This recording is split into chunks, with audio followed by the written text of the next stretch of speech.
Welcome back to the deep dive. We're now in part 7 of our really extensive journey into attachment theory.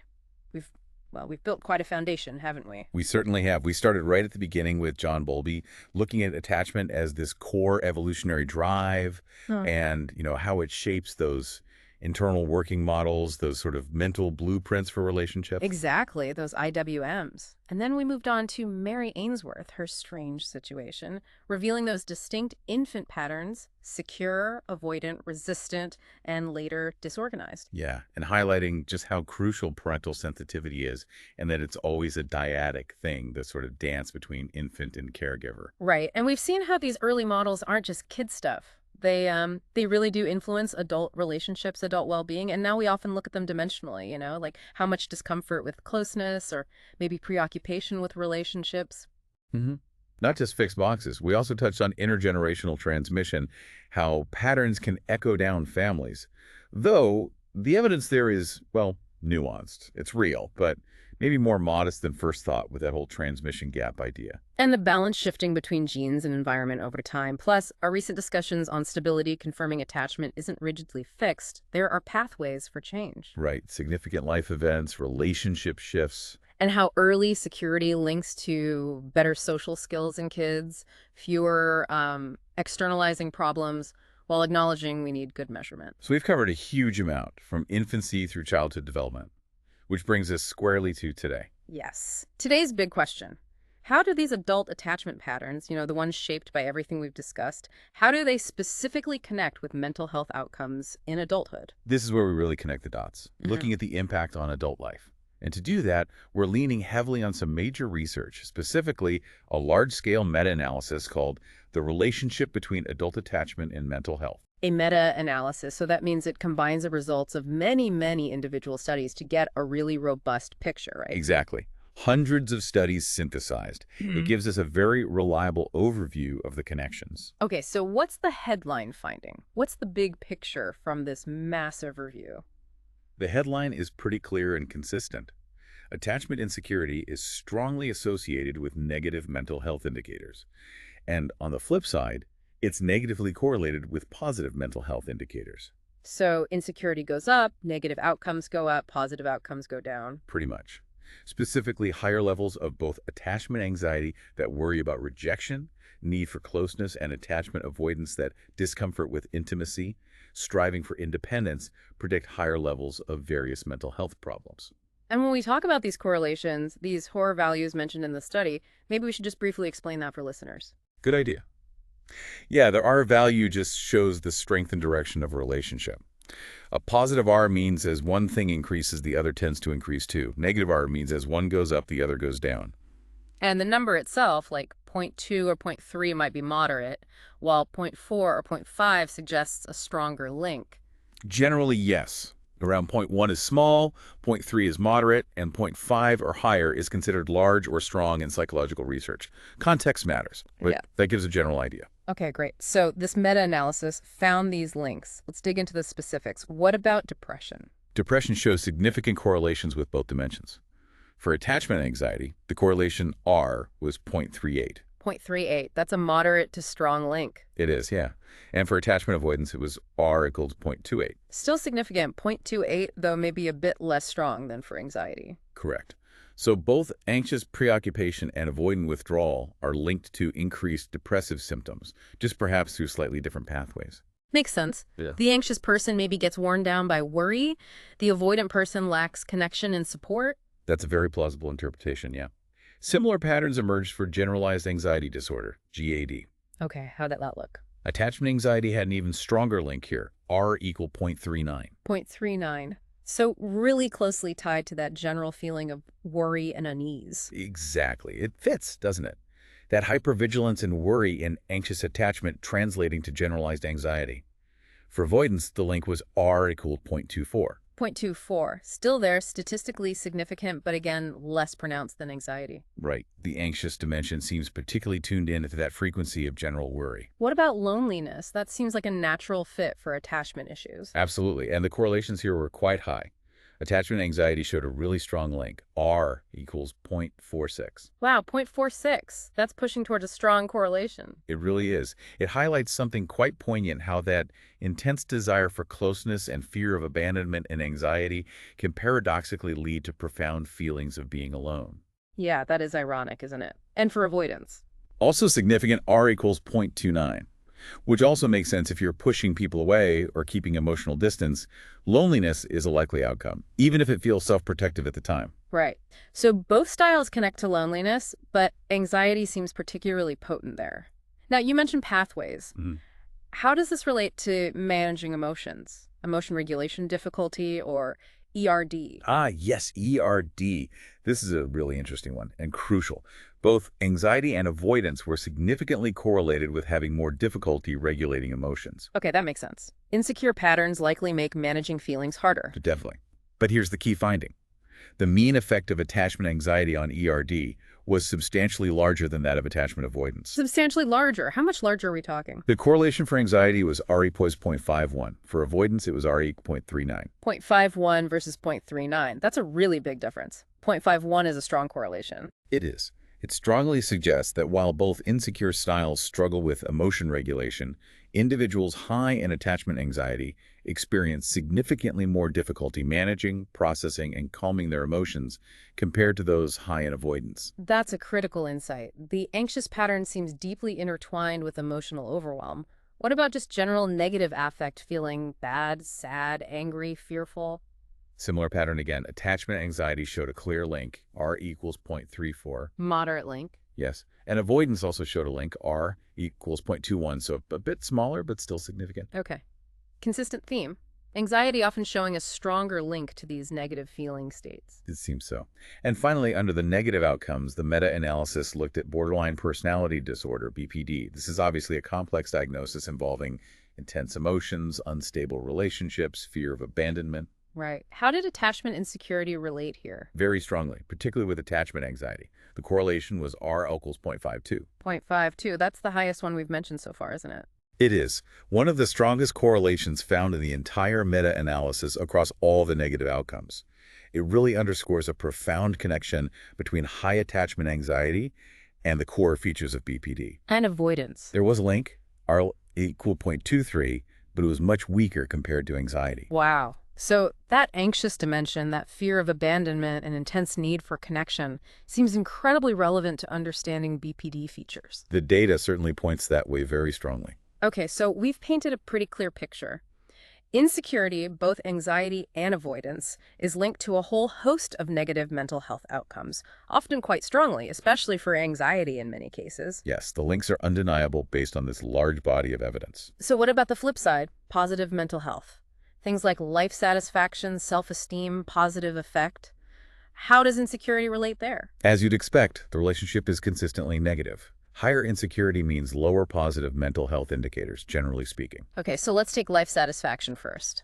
Both attachment anxiety, argument is 0.34, and avoidance, argument 2.8, were negatively correlated with life satisfaction. Negative 0.34 and negative 0.28. So the more anxious or avoidant you are, the less satisfied you tend to report being with your life overall.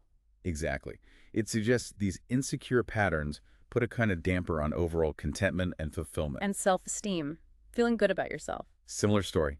Attachment anxiety showed a negative correlation of R equals 0.29, and avoidance was R guys 0.221. Again, both linked to lower self-esteem, with anxiety showing a slightly stronger negative link. It suggests these patterns undermine that positive self-view. It seems to chip away at it, yes, whether through the self-doubt often seen in anxiety or perhaps the lack of validating connections and avoidance. Makes sense. And finally, positive affect, just generally experiencing positive emotions like joy, interest, enthusiasm. Here, too, negative correlations. Anxiety was R equals 0.23, and avoidance was R equals 0.19. Negative 0.23 and negative 0.19. So less strong, perhaps, than some other links, but still showing that insecurity tends to correlate with experiencing fewer positive feelings day to day. Right. It paints a comprehensive picture. Attachment insecurity isn't just about the presence of problems, it's also about the relative absence of positive states, like satisfaction, self-worth, and positive emotions. Okay, so these links are clear. But life isn't simple. Did the meta-analysis find any factors that changed these relationships? Like, did age or gender make a difference? You mentioned they looked at moderators. Yes, they did. And age was indeed a significant moderator for some relationships. How so? Well, first, just looking at average levels, older adults in the studies tended to report lower attachment anxiety and lower depression compared to younger adults. They also reported higher positive affect. Huh. So maybe some mellowing with age, on average. Less anxiety, less depression, more positive feelings overall. The data suggests that trend, yes. But the more complex finding was how age affected the strength of the correlations. Ah, okay. So not just the levels, but the link between attachment and outcomes. Exactly. The relationship between attachment anxiety and positive affect actually decreased with age. Meaning the link was weaker for older people. Yes. And similarly, the correlation between attachment anxiety and depression also decreased with age. Interesting. So for older adults, being anxiously attached wasn't quite as strongly tied to lower positive feelings or higher depression as it was for younger adults. Maybe they developed different coping strategies or perspectives. That's possible. But here's a really crucial counterpoint. The relationship between attachment avoidance and depression increased with age. Increased. So the older someone was, the stronger the link between their avoidance and depression became. Precisely. That's a very important nuance. While anxiety's link to depression might lessen, avoidance's link seems to strengthen later in life. Wow. That suggests maybe the long-term consequences of avoidance strategies, perhaps isolation or suppressed emotion, really start to take a toll depression-wise as people get older. That's a very strong hypothesis based on this finding, yes. Okay, so age matters in complex ways. What about gender? Did that play a moderating role? It did. First, looking at overall levels again, females in the studies reported higher levels of attachment anxiety and also higher levels of depression on average than males. Okay, that aligns with some broader epidemiological findings about internalizing disorders. It does. But again, the moderation finding is key. How gender influenced the correlation between attachment and depression was quite specific. Go on. The link between attachment anxiety and depression was found to be significantly stronger in women than in men. Stronger for women, Yeah. so high anxiety was more predictive of depression in women. Yes. Conversely, the correlation between attachment avoidance and depression was stronger in men than in women. Okay, stronger for men there. High avoidance was more predictive of depression in men. That's fascinating. How might we interpret that? Well, if we think about general patterns, women do tend to show higher rates of internalizing symptoms like depression and anxiety. The stronger anxiety-depression link for women might reflect that tendency, maybe the preoccupation and distress inherent in anxiety manifests more readily as depressive symptoms for them. Right. And for men? Men, on the other hand, are sometimes seen as leaning more towards deactivating strategies, suppressing emotions, valuing independence, which aligns with avoidance.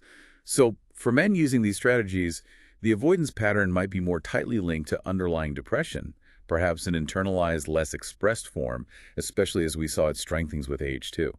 That makes a lot of sense, connecting it to those broader patterns of how distress might manifest differently. It's not that one is worse, but that the pathway might differ. Exactly. It highlights potentially different routes to similar outcomes based on the interplay of attachment style and gender. One more factor, relationship status. Did being single versus partnered change these links between attachment and depression or anxiety? Interestingly, no. The meta-analysis reported that relationship status was not found to be a significant moderator for these specific relationships. So whether you're currently in a relationship or not, the fundamental connection between your underlying attachment insecurity and your vulnerability to depression or generalized anxiety seems to hold. That's what this particular very large analysis suggests. The pattern seemed quite robust, running deeper than just current relationship circumstances. Okay, this has been incredibly detailed and, frankly, quite powerful. Bringing it all together, what are the main takeaways here? What does this mean for understanding ourselves and maybe even for therapy or intervention? Well, the biggest takeaway is just reinforcing how incredibly relevant those internal working models remain throughout life. These blueprints we form early on, they continue to actively shape our adult emotional lives and our mental health in really measurable ways. It's not just abstract theory. These correlations show tangible connections to depression, anxiety, loneliness, even how well we regulate our feelings. Absolutely. And because of that, this research has direct implications for helping people, for therapeutic interventions. How so? Understanding someone's attachment style, Mm. especially using these dimensions of anxiety and avoidance that the meta-analysis focused on, gives therapists and individuals themselves a really powerful lens. It helps identify the core relational issues that might be fueling mental health struggles. So instead of just focusing on, say, the symptoms of depression, you can look at the underlying anxious or avoidant patterns that might be contributing to it. Precisely. It gives specific targets. Are we working on reducing the fear of rejection and constant need for reassurance seen in anxiety? Mm-hmm. Or are we working on increasing comfort with vulnerability and connection for someone avoidant? It makes the approach more targeted, getting closer to the root cause. Yes, and the research really frames it this way. Mm. Actively working on these insecure attachment patterns is presented as a measurable pathway toward improving overall well-being. So if you can, for example, learn to better manage the preoccupation that comes with anxiety, or reduce the discomfort with closeness that marks avoidance.